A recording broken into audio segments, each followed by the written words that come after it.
Okay, go for it.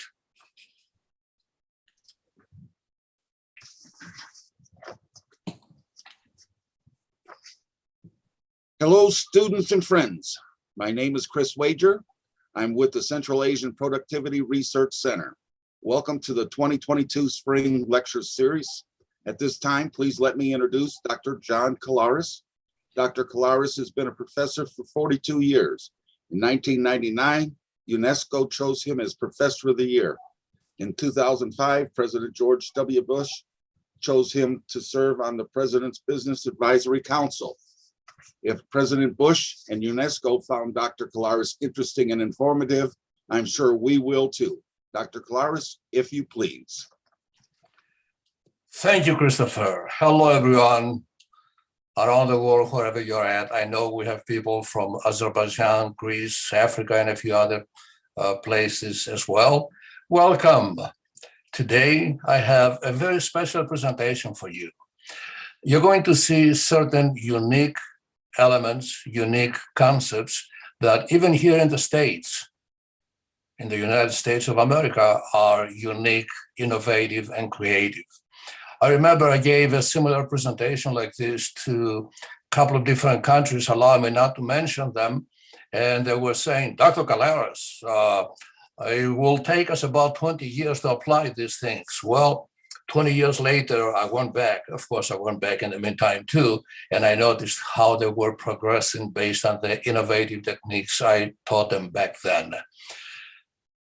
I have, of course, added more creative and innovative techniques and methodologies, and I'm going to share them with you today.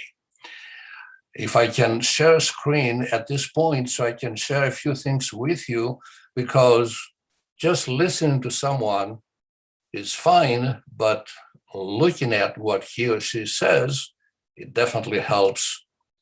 So here I have, oops, 1 second.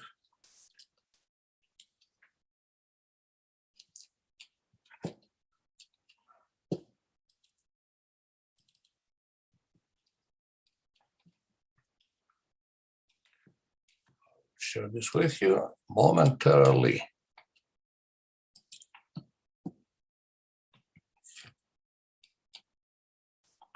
Allow me a quick second. There you are. Okay, obviously, as you already know, the topic for today's presentation is leadership and organizational management.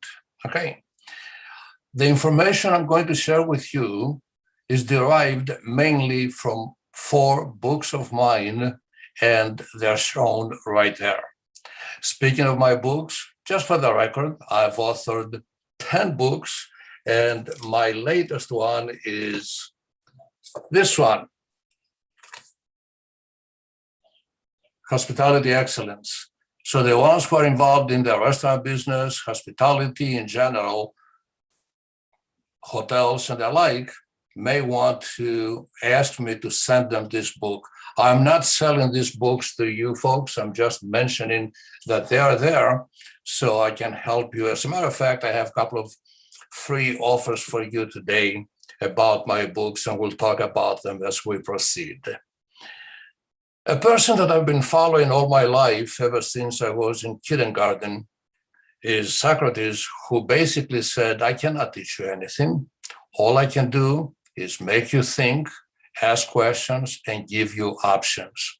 So again, today, I will try to follow the footsteps of that wise man who for thousands of years has been valid and followed by millions of people around the world. And me, as a small servant of his principles, I mention him with respect. Now, my goal is not to go on and teach, quote unquote, all day long or whatsoever. I just want to share a few things with you and show you how the inspirational leaders invite people, welcome people, and achieve their goals that they set in life. And we'll talk about goal setting and achieving. But most importantly, I want you to discover the leader in you. We'll talk more about this as we move on. Well, obviously, you're here because you want to change, or basically you want to succeed in life. Let me share with you a very small and straightforward principle about success. Success, my friends, requires basically three things: a mind with knowledge, a body with skill, and a heart with desire. I can help you with one and two. The third, however, is something that you are going to have to do. You're going to have to convince yourself that you indeed desire to be successful and do the things that need to be done in order for you to succeed in life. Well, we're going to discuss a couple of things today. Basically, we'll discuss leadership, we'll discuss team building, how leaders go about introducing and sustaining change, the attributes of an inspirational leader, and the methodologies that they follow along with the team building. But mainly, I'm going to be sharing with you my thoughts and ideas on these topics. Let's face it, folks, if you want to study team building, there are thousands of books and authors out there who have authored on the topic. If you want to follow the how, why, when, and so technique, again, there are all the different types of writings. And nowadays with Google, you can find out all you want. So in terms of what it is, it's easy for you to find and learn. However, I'm going to share with you my experiences and my views and ideas on these topics, and I think you're going to find them interesting. Now, if you're expecting something like this, meaning a crystal ball to get everything and learn everything and become an inspirational leader today, that may not happen. However, if you want to learn some workable and tested techniques that I have applied myself, not only here in the States, but in other parts of the world as well, you are in the right place. Now, the one thing that we need to understand, folks, whenever we try to teach somebody or share some information with somebody, which what us professors many times ignore, is that different people see things differently. And look at this one. Both of them are looking at the same object. One of them sees 3, the other sees 4. Look at this one. Now, why do I mention these things? If people are looking at the same thing and they see different things, they definitely learn differently as well.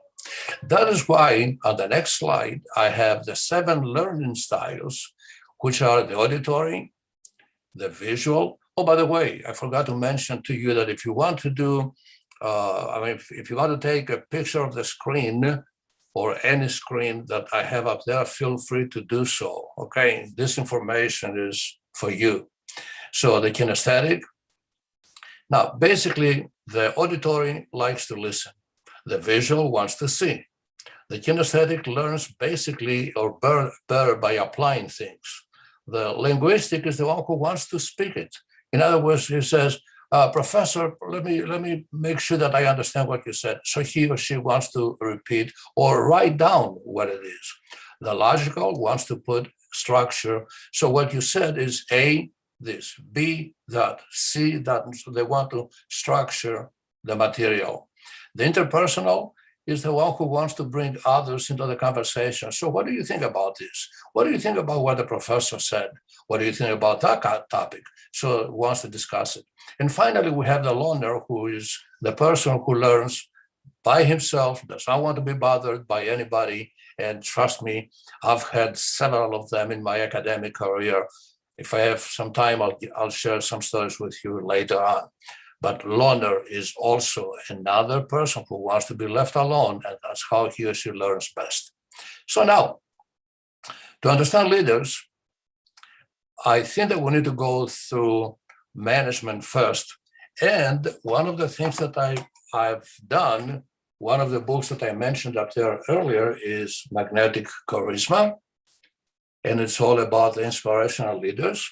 And in this book, folks, you're going to see a page that I have on the screen today. And I'll get to it in a moment. So basically what I'm saying is, to understand leadership, we need to go through management. So what is management and what do managers do? And are they any different from leaders? Well, when my clients ask me, because I also do consulting to a number of companies here in the States and abroad, can you teach my people management? I tell them, yeah, absolutely. I can teach anybody management. And then they ask me, can you teach them leadership? And then I say, well, I don't know. Let me see the people that you have. Let me see what we're talking about. And maybe I'll be able to. The reason, management is quantitative. Leadership is qualitative. Are you following? Quantitative versus qualitative. So this is the book that I'm talking about. Now you see it on the screen. And one of the pages that I have in this book, which is right here now, the page is on the screen. I know you can't see it clearly. Okay. However, in the bottom of that page, you see my email address. Here's my declaration and present for the day. Whoever emails me after the presentation with comments about the presentation, and please don't just tell me, oh, you were great, oh, it was good. I want an objective evaluation, what you learned, and email me your comments. I will send you this book in electronic form for you to have. And if I ever see you, if I happen to see you, I'll sign it so you can have a signed copy as well. You'll be seeing my email address, which is in the bottom of the page, multiple times throughout the presentation.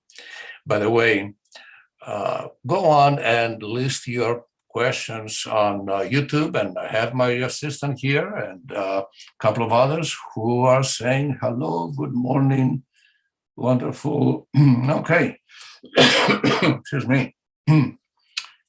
No questions yet, but please go on and state your questions on the YouTube, if you will, and I'll see them and I'll address them right away. Well, leaders versus managers. What do managers do? Managers, folks, plan, organize, direct, and control resources in order to achieve organizational objectives. Okay, do you see how quantitative these elements are? You plan. You sit down, design a plan. You organize your people, your machines, the space, the elements, the computers, and everything else. Then you direct them. Again, a reminder of my email. You'll be seeing my email in multiple slides from now on. Okay. Now, a leader, on the other hand, is the person who has the artistic charisma to persuade others to follow willingly in doing something positive.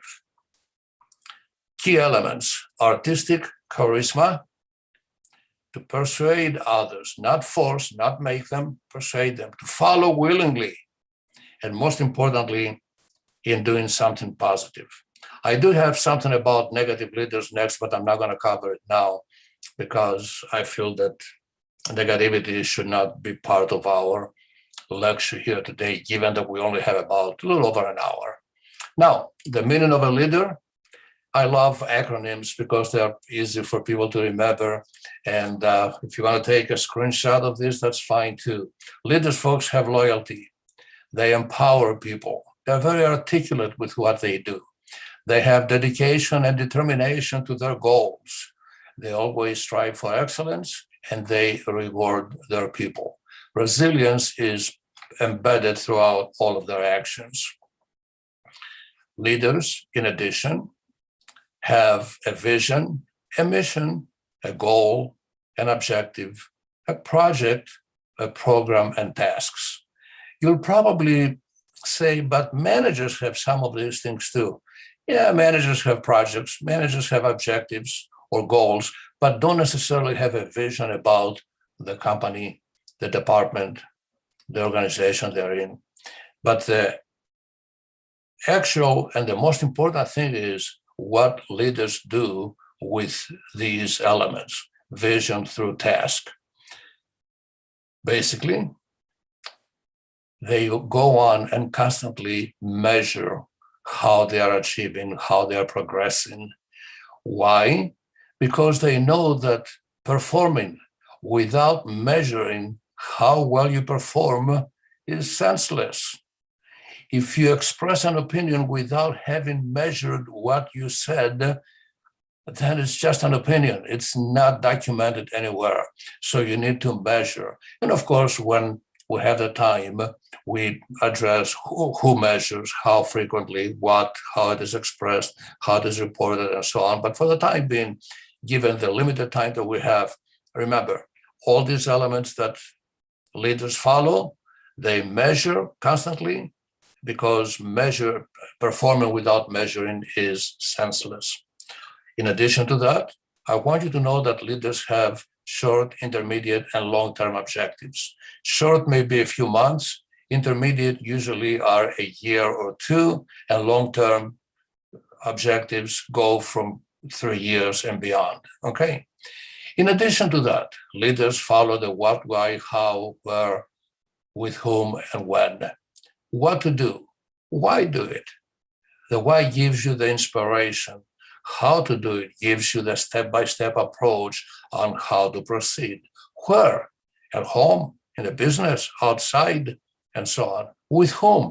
Now there's your team. And of course, the when has two outlets, when to start and when to finish. In my view, when to start, there's only one answer, now. When to finish it all depends on how long the goal is.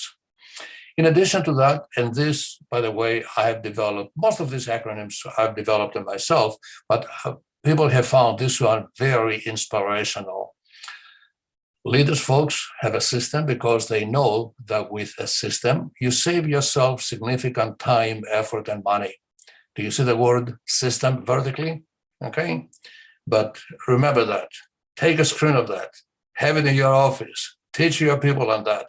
Develop a system, because with that, you can save yourself significant time, effort, and money. Okay. Now, in addition, what do leaders do? Now we're getting a little deeper into their actions. They inspire people to excellence. They empower them. They engage them. They encourage them. They don't just take a whip and tell them you did something wrong and they hit them over the head. They engage people. And we'll talk about the significance of engagement shortly. Do I see a question here? Not yet. No, they erased it. Okay. They cultivate and develop. And most importantly, they transform people. We'll talk about the transactional element of a manager versus the transformational element of a leader. Managers transact, give and take. Dune και λαβήν, που λένε in Greek.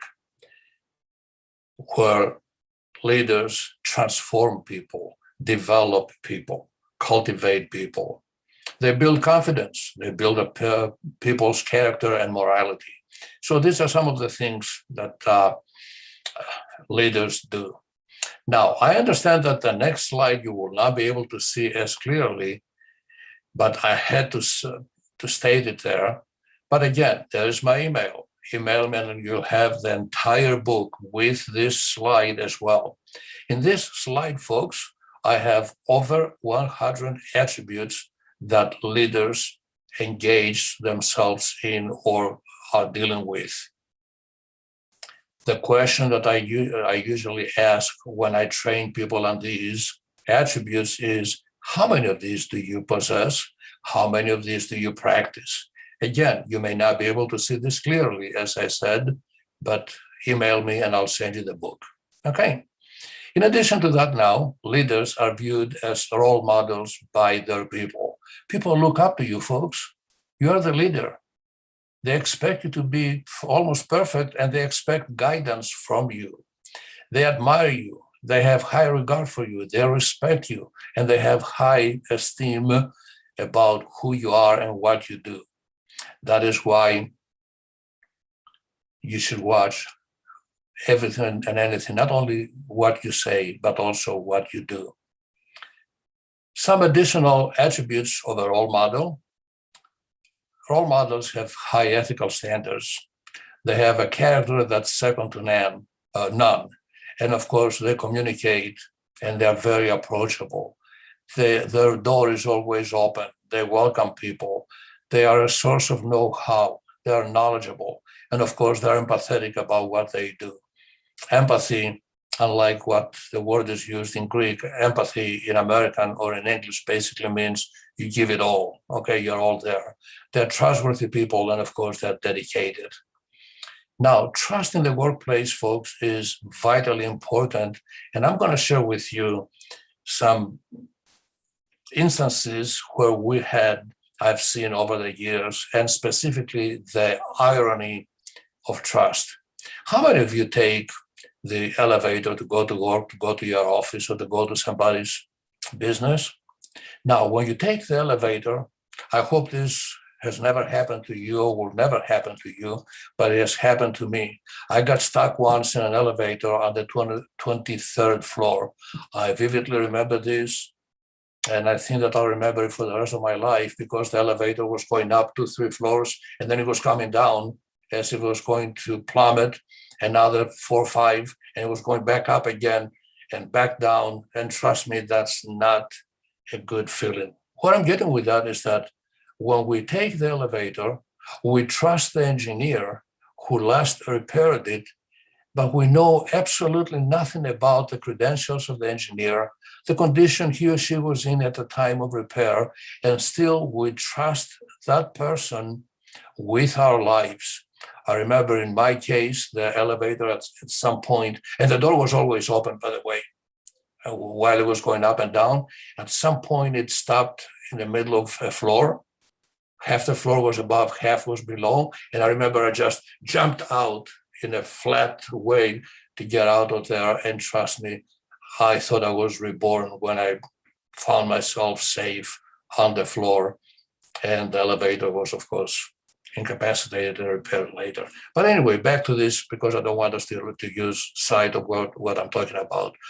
We trust the engineer with our lives. When we drive and we have green light, we trust that the upcoming traffic or the opposite traffic has red, which means, again, we trust the electrician of the city or the village that he or she did the work right. And again, we trust them with our lives. And we don't trust our workers. See what happens in this case. This lady with a white shirt and blonde hair finished work, and the security that you see in front of her says, open up your purse to make sure that you haven't stolen anything. In other words, this company has hired security to check on the people to see if they have stolen anything from the business. Instead of having somebody there saying, thank you for your time today, thank you for what you did for us today, indirectly they're accusing them, and these people have to address, they have to open up and prove that they have not stolen anything. That's a disgrace, and leaders obviously don't go for that. And whenever I train people, I train them to trust their employees or to build the trust. Here's another scenario.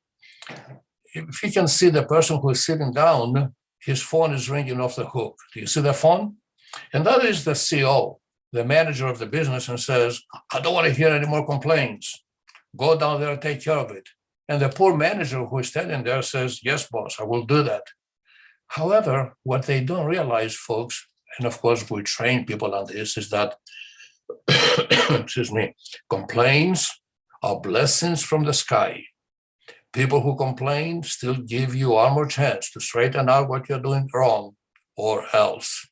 You should welcome complaints. Obviously, the number of complaints should be going down with time, but you should welcome them because they tell you, here's a problem, fix it. Okay? My famous saying is, complaints are blessings from the sky. Okay? So, in trying to move on, again, I know I'm going a little too fast here, but I'd like to cover and share with you these innovative techniques, okay? Leaders, folks, always have the proper attitude. As I say, they always wear a smile. They don't go ha, ha, ha around people, okay? But they have a pleasant personality. And the proper attitude, folks, is, if you don't have the proper attitude, it's like a tire that's flat. You cannot go anywhere until it's fixed. Isn't it true? If you're driving and you have a flat tire, you can't go anywhere until it's fixed. Same with attitude.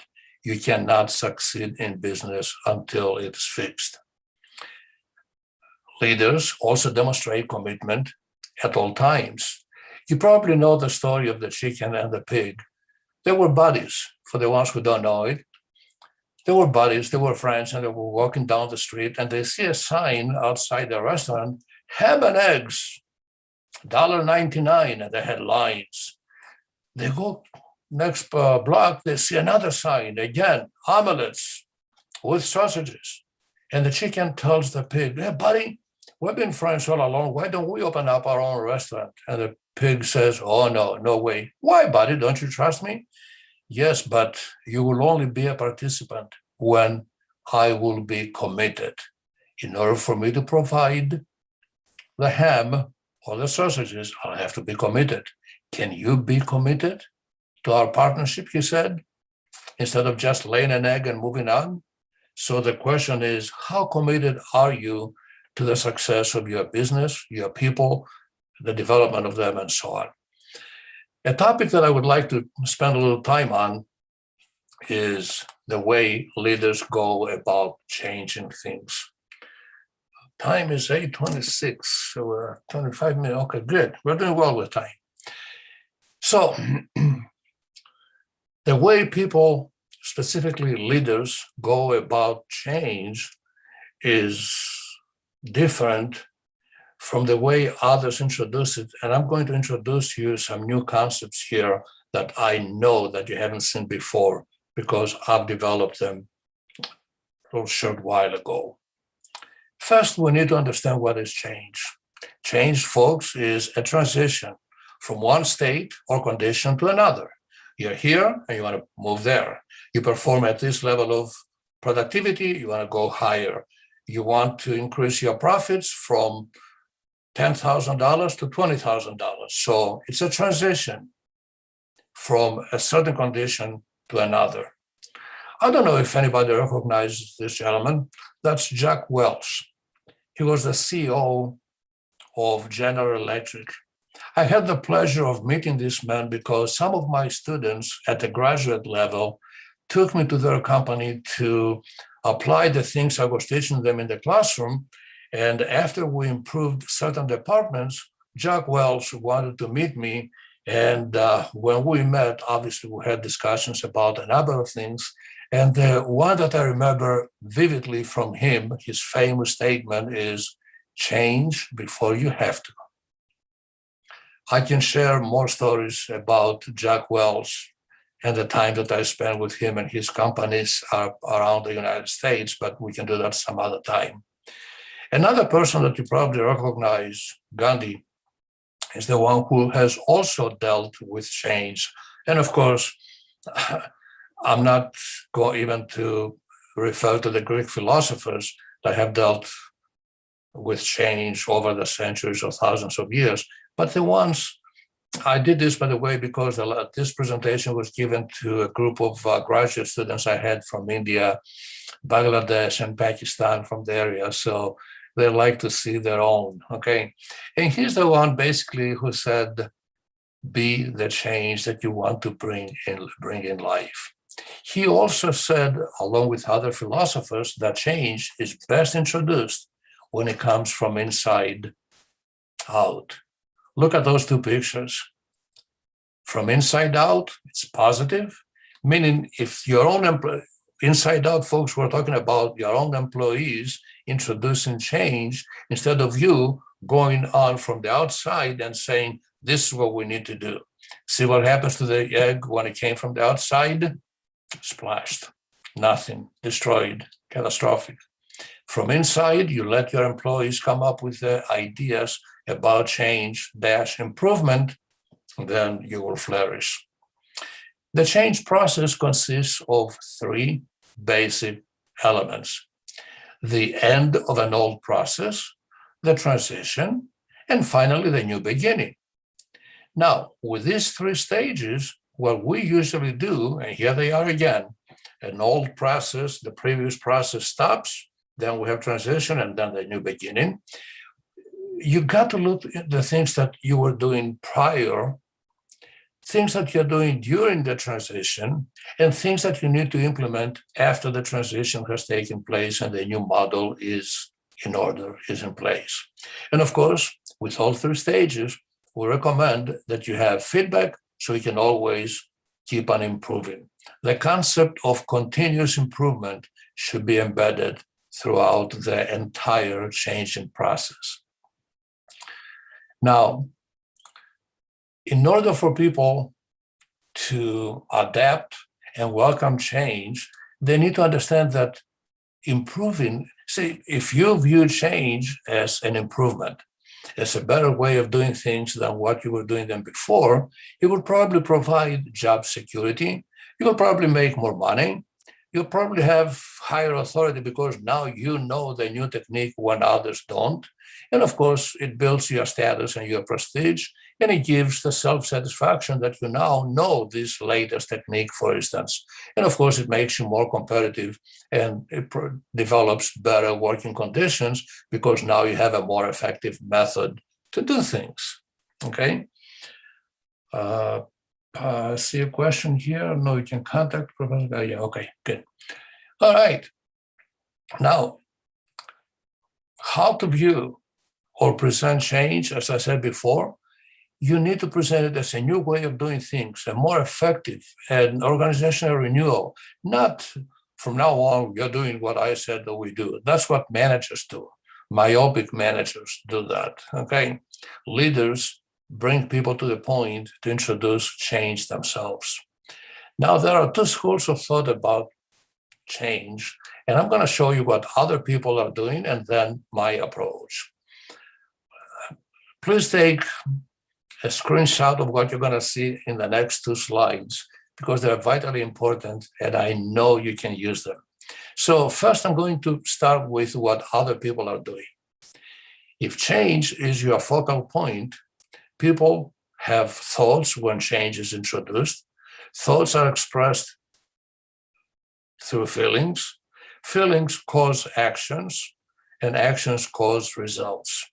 This is the diagram, and please remember that. Thoughts, feelings, actions, results. And when a manager introduces a change and says, from now on, we're going to change to this, now people are saying, oh, no, not another change. I don't need this. I cannot put up with that. My God, they came up with another change now. Okay, why? Because they want to shove it down their throat. People may even cry and they throw their hands up and they say, oh, no, I cannot take this anymore. They're probably late because now they start looking for other jobs and the boss says, hey, John, you're late. Look at this time, okay? Your productivity goes down and things don't necessarily work well at all times. I'm not saying that this happens all the time, but most of the time it does. If you want to take a screenshot of this, please do, because you're going to see my model in a moment. Keep in mind the four elements: thoughts, feelings, actions, and results. Now, my model dealing again with those four elements, but I start with the results, I go into actions, then I examine feelings, and finally thoughts. In other words, we're going to introduce this change, folks, that came either from management or from you. What kind of results do you expect? More money? You'll be there. A prize, a recognition? You'll be there. And of course, definitely more money. Now, what actions do you need to take? Let's go for it. Let's all of us go for it together as a team. The feelings. Well, now that I'm making more money, I can buy the Mercedes that I want. I can have the money that I want to go on vacation to the Greek islands or wherever, John's Hotel in Corinth and everything else that we have. And of course, now you're a team player. You're working with others as well, and your productivity goes up. Take a screen of that and please compare it to the previous one. You'll see the difference in the mentality that I use in introducing change. Start with the results. Show the benefits that you're going to see that I'll discuss in a moment. Okay. Well, here actually I have what Socrates gave us in these plaques. He said, inform the people, communicate, involve, and mostly, again, take a screen of that if you want. I will only address the last one on the right-hand side. Listen, and I have a ratio there, 2 to 1. I want you to walk away, folks, remembering the following. We have 2 ears and 1 mouth. Use them in proportion. If you are to be an effective leader, listen to your people. Don't just go down and tell them, listen to them. And of course, when you do that, show benefits. If people see benefit from the change, they'll definitely adapt it. They'll definitely go for it. Well, communication is another element. And since we still have a few more minutes, yeah, we have time. We'll address that too. Leaders communicate effectively. Well, again, professor, we have all the different types of books in communicating effectively in communication. And what are you saying differently? Well, just wait and you'll see. First of all, let's understand communication, which is the transfer or exchange of information between 2 or more people. Right now, we're communicating. Soon, you're going to write there some questions. Oh, I see some comments there about excellent or great. Okay. So you're communicating to me that you liked what you have seen so far. And I see that in the comments that you have on the YouTube. Okay. So we are communicating, which means transferring or exchanging information between 2 parties. Leaders communicate. And when they do that, they try to be impressive, persuasive, tactful, diplomatic, powerful, effective, and natural. You want to impress others so people can follow. You want to be tactful about it, methodic, have a method, have an approach, okay? A tactic. Be diplomatic about it.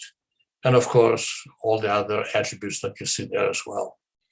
Graphically, the communication process may be simplified as follows. We have a sender. Right now, I am the sender. There is a receiver, which is you right now that you receive the information. We have the message that I'm giving you. I've been giving you this message for the last 35 minutes. And of course, there is feedback by reading these questions. Hello, everyone from Cambrari. Very good. Okay. Excellent. Thank you. Hello, everyone. We have hellos from people from Azerbaijan. And of course, again, the sender, the receiver, the message and feedback. And we recommend that there's always noise and you try to eliminate it. There are distractions, but definitely have feedback so you know how well you're doing. With these presentations, believe it or not, folks, upon completion of the presentation, we take your comments, which is part of the feedback, and we try to improve the presentation the next time. Speaking of the next time, by the way, in 2 weeks from today, I have another presentation on quality. You will be informed, okay, in 2 weeks from today. In any event, so effective communication.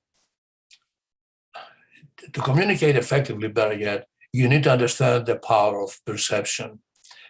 People's perceptions are realities. People don't act according to reality in many cases, but according to their perception of reality, what they think is reality to them. I know I'm addressing students at the university, and what I want you to think about is how many times students have said, oh, that professor is tough, that professor is no good, and people avoid him or her simply because people have created a perception about the professor.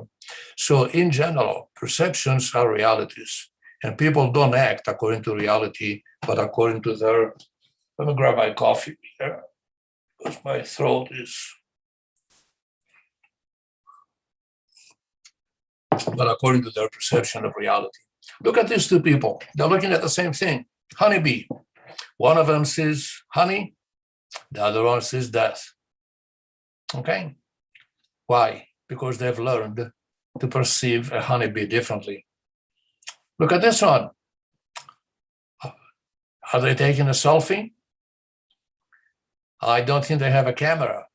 But do you see how happy the kids are and how really they act? They perceive that shoe as a camera, and they're all posing for the picture. Perception is reality. And I think that picture with the kids says everything. Next, we'll talk about teamwork. Look at those three people. In essence, by having a team, they can walk, they can go places. Or here's another pictorial of the elements and the results of team building. Obviously, team building is a whole chapter, a whole element all by itself. And I vividly remember that I've developed 28 elements on how to build teams, which we will not address today, but hopefully we'll have the opportunity to do that some other time, okay? But team building is critically important, and leaders build teams instead of having just a group. Remember, it is individuals who receive trophies, but it takes a team to bring home the championship. I think this is a very profound statement, and you should always have it and train your people on that. I'll repeat that, it's so profound. It is individuals who receive trophies, but it takes a team to bring home the championship, okay? Again, as I mentioned earlier today, I go for acronyms, and team, the word team actually means that together everyone achieves more. By the way, I haven't developed that one. That I borrowed from somebody over the years. That's not my invention. But the previous one was about the system and the leader and so on, okay? The system, remember, you save yourself significant time, effort, and money. Good, all right. Now, leaders engage their people into the process, into the things that they do daily. There's an organization that you probably know of or know about called Gallup. It's an international organization. And on this subject, the subject of engaging people, they run a questionnaire, and they asked 8,500 companies and individuals around the world. So this is a very representative finding that they posted. And what they said was, people are classified into engaged, and engaged people are positive, they're enthusiastic, they contribute, they participate, they love their customers, and all the things that you see there. Wait until I put all three elements, and then you may want to take another picture of it. There are people that are disengaged, they're indifferent. They're the ones who say, don't bother me, let me do my job, I'll do it, and whenever my time is up, I'll get out of here, okay? They argue with management sometimes, but they still do the job, minimal, but they still do it. So we have engaged and disengaged. The category, however, that is the most detrimental is the actively disengaged, and they're the ones who are negative. They're the ones who don't want to do anything. They badmouth the company, the manager, and everybody else. Now, these are realities. What is interesting is the percentages that Gallup came up with. And I think you're going to find them astounding. 30% of the people are engaged, 50% are disengaged, and another 20 are actively disengaged. That means basically, folks, 70% of the people are disengaged on the average. However, when leadership is effective and good leaders bring that number down and they increase the 30%. I know this for a fact. I know this with my clients, and I know this with my students. Remember, I met Jack Welch because my students took me to their company, and we improved their mentality, their philosophy, their attitude. Remember the picture I had about the flat tire? Attitude is like a flat tire. You cannot go anywhere until it's fixed. And leaders fix that attitude. So engagement and team building are critical. What is a team? In a team, people work together. In a group, people get together to complete a task, and then they disappear. Okay? Groups are usually amorphous. They have no morphe, as it's called in Greek, okay? They have no shape. They are unstructured. People are getting together, complete a task, and then they go. Actually, we're going to finish this presentation kind of early today so we can have time for questions. And there are a couple of them that I'll address in a moment. Folks, this picture clearly shows the dynamics of the team versus the impossibilities of a group, okay? And let me close with some principles that leaders follow, things that leaders do and practice day in and day out. I would strongly suggest that as soon as I cover this slide, you take a picture of it and apply it in your life, with your employees, in your business, in your departments. Leaders see life as an opportunity, not as a risk. I have an opportunity to do something in my department, in my company. Leaders dwell on the rewards of success, not the penalties of failure. They don't even think about failing. They only see success. And of course, I'm not saying that they always succeed, but remember earlier we mentioned the what, why, how, who, with whom, and when. They follow that formula. And if you follow that formula, you bring in the right people, you have the right attitude, and you train people properly, yeah, you will succeed. It's inevitable, okay? Leaders are critically constructive to others, not cynically critical. If you remember in the very beginning, I said, critique my presentation today. Write comments, tell me what you learned, if anything, and email me that information so I can send you the book, okay? So be critically constructive, be objective, and that is what leaders do. They don't cynically critique others, okay? They are constructive about it. Leaders display an unmistakable presence, a charisma, and a unique personality, which is disarming and radiating. Folks, you can spot a leader from miles away. A leader is like fire. You can smell it, you can sense it, you can feel it a mile away. And once that leadership element is internalized, then you have the power and the capability to accomplish just about anything you want in life. I hope you took a picture of this, and I'm going to move on to the last slide for our presentation, and that is continuing with the principles. Leaders apply praise and kindness instead of gripe and audacity, okay? They don't gripe, they're not negative with people. They apply praise and kindness. As a matter of fact, they know that we praise in public, we reprimand in private. Did you hear that? Praise in public, reprimand in private. And that's exactly what leaders do. A good leader inspires people to have confidence in him or her. This is vitally important, and I hope this will hit home. I'll repeat, a good leader inspires people to have confidence in the leader, in him or her, okay? Now that's a good leader. However, remember there's good, better, best, okay? A great leader inspires people to have confidence in themselves. Are you following the qualitative element and how much I've elevated the significance of a leader here? A great leader will inspire you to build and have confidence in yourself, not only in your leader, but in yourself. So now you'll say, yes, I can do that. Yes, I can accomplish that. Yes, I can do this and that and so on.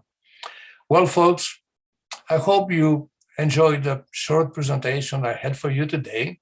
And if you follow the principles that I talked about, basically you're going to see what is flashing before your eyes, and that will be your journey to success. With that, I'd like to say bon voyage and thank you. And of course, we have questions and answers at this point. I still see 10 minutes, which is time for a video that I have for you. But let me see if there are questions. Let me eliminate stop screen first. Stop share. I'll read other comments here. Excellent presentation. Folks, I don't want to hear that. I want to hear, I learned this, and that's what I'll be applying to my business. I learned that, and that's how I can benefit from this today. Okay. Let me see if I have any other questions. Here's a question about repeat the system acronym. Okay. Repeat system. S, save, yourself, significant, time, effort, and money. Let me see if I have any other.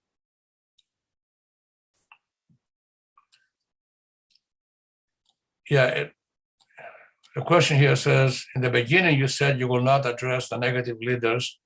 What is there? Well, here, folks, I mentioned during my presentation in the beginning that leadership has only, in my view at least, a positive connotation. A leader is a person who is a person with the artistic charisma to influence others, to persuade others. We said, you probably have that, okay? A leader is the person with the artistic charisma to persuade others to follow him or her willingly in doing something positive, was the last line of that statement. And now let me differentiate leaders from what others call negative leaders. To me, there are no negative leaders. There's no negativity in leadership. What others call negative leaders, I call them bleeders. A bleeder is the person who will take everything from you and finally let you die in the pool of your own blood.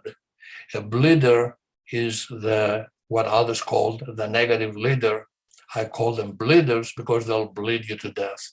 A leader will take you on his or her shoulders and lift you as high as your potentiality is, and they have no problem with that. A negative leader, a bleeder, in my view, is the one that will take everything away from you and then, as I said, let you die in the pool of your own blood.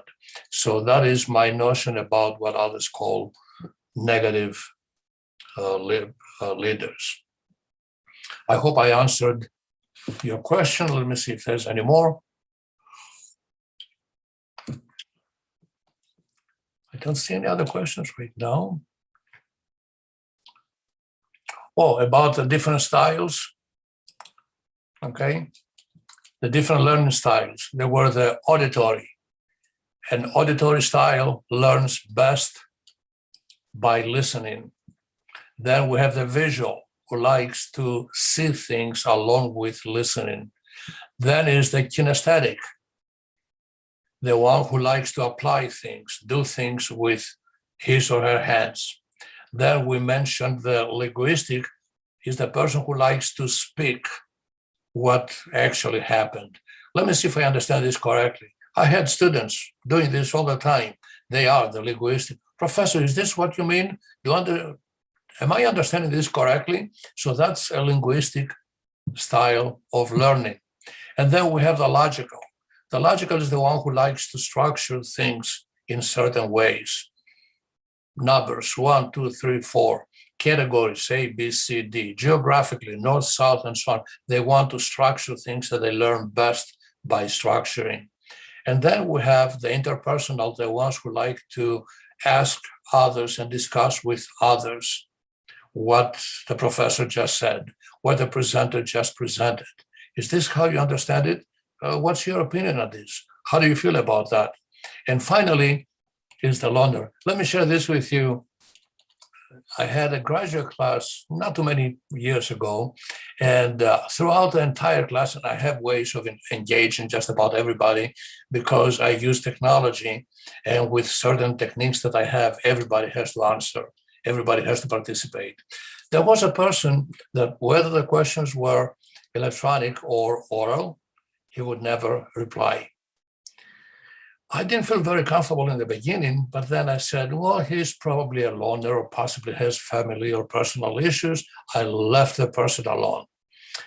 I gave a test, the first test, he aced it. Everything was perfect. I was impressed. Long story short, the second test, the same. The third test, the same. And then I definitely realized that the person is a loner, learns best alone, does not want to be bothered, does not want to discuss anything. And that is a style, folks. And we've seen it over the years. Not everybody understands that. And us professors, when somebody does not participate, we think that it is because they are indifferent or they don't want to be part of it. Not necessarily. They could be the style of a loner learner, the person who learns alone. With that, I see the time is, we have 4 more minutes. Let me see if I have any questions. Oh, there's Katya asking a question.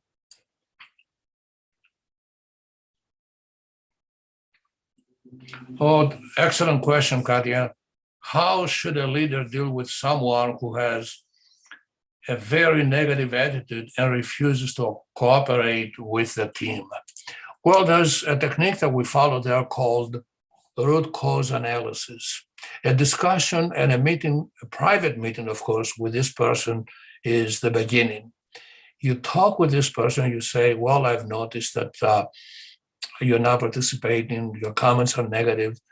Can you open up and share with me what the actual issue is?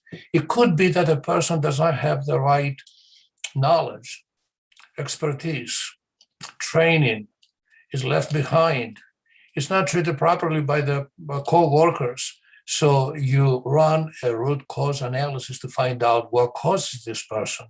Now, there are some people that are negative. They're born negative and they will die negative.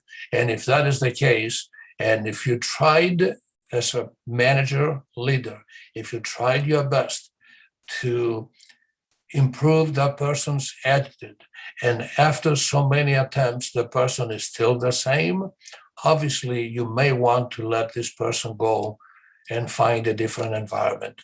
But you cannot do this from the very beginning. As a leader, you have an ethical obligation to try to find out what is causing that negativity and attempt to straighten out or change, to change that person's attitude. And after you try 2, 3, 4 times, if the person is still at the same level, has not improved at all, that person has no place in your business, because he or she will frighten other people around him too. So you do not need that person. You have an exit interview with that person and you let them go, possibly find a better place someplace else. Excellent question, Katya. Thank you. With that, I realize that my time is almost up. I want to remind you that if you email me with your comments, you will receive my book. And if you want to see, and again, please don't take this as a salesmanship. I'm not selling them to you. However, if you go to Amazon.com, search for books, insert the word books in the search bar, and then enter my name, Dr. John N. Kalaras, you will see all 10 books of mine. Read the introductions that I have there, and then email me. You have my email address, email me, and if I can, I'm not promising about all of my books, but some are easily transmitted via electronics, so I can send them to you. With that, I'd like to thank you all for being part of this today. I hope I enhanced your lives, even in a small way. Thank you. Christopher, if you are there with any final comments, the floor is yours. Thank you again. Thank you, John. That was a great presentation. There is one note I wanted to share with the audience. Please. In our first presentation, there was a question about agriculture. here in the US. So in the description of this video, there's links to 3 videos covering that subject. There's a great one there where they actually take you out on a soybean farm here in Illinois and show you what one man in his small group, how much they can produce as far as food and products.